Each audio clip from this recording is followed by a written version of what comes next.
ನಮಸ್ಕಾರ ವೀಕ್ಷಕರೇ, ನಿಮಗೆಲ್ಲರಿಗೂ ನನ್ನ ಯೂಟ್ಯೂಬ್ ಚಾನಲ್ಗೆ ಸ್ವಾಗತ. ನಿನ್ನೊಲವಿನ ಆಸರೆಯಲ್ಲಿ ಪ್ರೊಮೋ. ಸನ್ನಿಧಿ ವೇದಾಂತ್ನನ್ನು ಸಂಪ್ರೀತಗೊಳಿಸಲೆಂದು ಅವನ ಮನೆಗೆ ಬರುತ್ತಾಳೆ. ಅವನ ಮನೆಗೆ ಬರುವ ಸಂದರ್ಭದಲ್ಲಿ ತನ್ನ ತಂದೆಗಾಗಲಿ ತಾಯಿಗಾಗಲಿ ವಿಷಯ ತಿಳಿಸಬೇಕೆಂದು ಅವಳಿಗೆ ಅನಿಸುವುದಿಲ್ಲ. ಅದಕ್ಕೆ ಕಾರಣ, ತಂದೆಗೆ ವಿಷಯ ತಿಳಿಸಿದರೆ ಯಾವುದೇ ಕಾರಣಕ್ಕೂ ವೇದಾಂತ್ನ ಮನೆಗೆ ಹೋಗಲು ಅವರು ಬಿಡುವುದಿಲ್ಲ ಎಂದು ಅವಳಿಗೆ ಮೊದಲೇ ಗೊತ್ತಿತ್ತಲ್ಲ. ವೇದಾಂತ್ನ ಮನೆಯಲ್ಲಿ ಅವನ ತಾಯಿಯೊಂದಿಗೆ ವೇದಾಂತ್ನೊಂದಿಗೆ ಸಂತೋಷದಿಂದ ಕಾಲ ಕಳೆಯುತ್ತಾಳೆ ಸನ್ನಿಧಿ.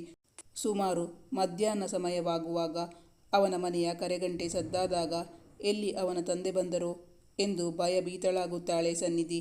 ತಾನು ಯಾವುದೇ ಕಾರಣಕ್ಕೂ ಅವರ ಕಣ್ಣಿಗೆ ಬೀಳಬಾರದು, ಹೇಗಾದರೂ ಮಾಡಿ ಇಲ್ಲಿಂದ ತಪ್ಪಿಸಿಕೊಳ್ಳಬೇಕು ಎಂದು ಲೆಕ್ಕ ಹಾಕುತ್ತಿದ್ದಳು. ವೇದಾಂತ್ ಅವಳಿಗೆ ತನ್ನ ತಂದೆಯ ಬಗ್ಗೆ ಭರವಸೆ ನೀಡಿದ ಬಳಿಕ ಅವಳ ಭಯ ಕಡಿಮೆಯಾಗಿತ್ತು.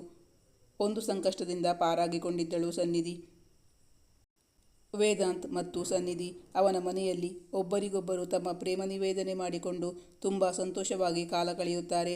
ಮಾತಿನ ಮಧ್ಯೆ ವೇದಾಂತ್ ತಮ್ಮ ಮನೆಯಲ್ಲಿ ಸ್ವಿಮ್ಮಿಂಗ್ ಪೂಲ್ ಇದೆ ಎಂದು ಹೇಳಿದಾಗ ಅವಳಿಗೆ ಅದನ್ನು ನೋಡುವ ಕಾತರ ಕ್ಷಣದಿಂದ ಕ್ಷಣಕ್ಕೆ ಹೆಚ್ಚಾಗುತ್ತದೆ.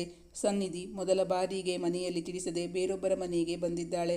ಆದರೆ ಅಂದು ಅವಳಿಂದ ಒಂದು ಅಚಾತುರ್ಯ ನಡೆದೇ ಹೋಯಿತು. ವೇದಾಂತ್ ಮನೆಯಲ್ಲಿ ಸ್ವಿಮ್ಮಿಂಗ್ ಪೂಲ್ ಇದೆ ಎಂದು ಹೇಳಿದಾಗ ಸನ್ನಿಧಿಗೆ ಅದನ್ನು ನೋಡುವ ಆಸೆ ಜಾಸ್ತಿಯಾಗುತ್ತದೆ. ಸನ್ನಿಧಿಯ ಅಣ್ಣನಿಗೆ ಸ್ವಿಮ್ಮಿಂಗ್ ಕ್ಲಾಸಿಗೆ ಸೇರಿಸಿದ ಅವಳ ತಂದೆ ಸನ್ನಿಧಿಗೆ ಸ್ವಿಮ್ಮಿಂಗ್ ಕಲಿಯುವ ಆಸ್ಪದ ನೀಡುವುದಿಲ್ಲ. ತುಂಬ ಆಸಕ್ತಿಯಿಂದ ಸ್ವಿಮ್ಮಿಂಗ್ ಪೂಲ್ ನೋಡುವ ಸಲುವಾಗಿ ಬಂದ ಸನ್ನಿಧಿ ಮಾಡಿದ ಒಂದು ಅಚಾತುರ್ಯದಿಂದಾಗಿ ಅವಳು ಸ್ವಿಮ್ಮಿಂಗ್ ಪೂಲ್ನೊಳಗೆ ಬಿದ್ದುಬಿಡುತ್ತಾಳೆ. ಮುಂದೆ ಅವಳನ್ನು ರಕ್ಷಿಸಲು ಯಾರಾದರೂ ಬರುತ್ತಾರಾ, ಅಥವಾ ತಂದೆ ತಾಯಿಗೆ ತಿಳಿಸದೆ ಬಂದು ಅಪಾಯಕ್ಕೆ ಸಿಕ್ಕಿಹಾಕಿಕೊಂಡು ಆಸ್ಪತ್ರೆ ಪಾಲಾಗುತ್ತಾಳಾ ಸನ್ನಿಧಿ? ಅವಳು ಅಂದು ಮಾಡಿದ ಒಂದು ಚಿಕ್ಕ ತಪ್ಪಿನಿಂದಾಗಿ ಮನೆಯವರ ಕೈಗೆ ಸಿಕ್ಕಿಹಾಕಿಕೊಂಡು ತಂದೆಯ ಸಿಟ್ಟಿಗೆ ಗುರಿಯಾಗುತ್ತಾಳಾ? ಸಂದಿಗ್ಧ ಪರಿಸ್ಥಿತಿಯಿಂದ ಸನ್ನಿಧಿ ಹೇಗೆ ಪಾರಾಗುತ್ತಾಳೆ? ಮುಂದಿನ ಸಂಚಿಕೆಗಳಲ್ಲಿ ವೀಕ್ಷಿಸಿ. ವೀಕ್ಷಕರೇ, ನಿಮ್ಮ ಅನಿಸಿಕೆ ಅಭಿಪ್ರಾಯಗಳನ್ನು ಕಮೆಂಟ್ ಮಾಡಿ ತಿಳಿಸಿ.